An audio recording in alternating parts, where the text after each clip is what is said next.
বিমানে উঠলাম, বিদেশ আইলাম, মনের আশা ফুরল। কিন্তু ওই যে ৪ আঙ্গুল কপাল না ৩ আঙ্গুল কপাল, এটার দুঃখ তো কোনো সময়ই গেল না। ভাবছিলাম বিদেশ আইলে মনে কপালের দুঃখটা যাইব, দুঃখটারে পরিবর্তন করতে পারবো।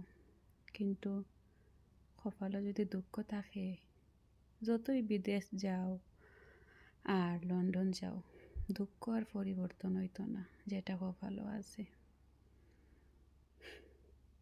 কত আশা হইরা আইছিলাম যে আমারও একটা নিজের বাড়ি হইব, ঘর হইব।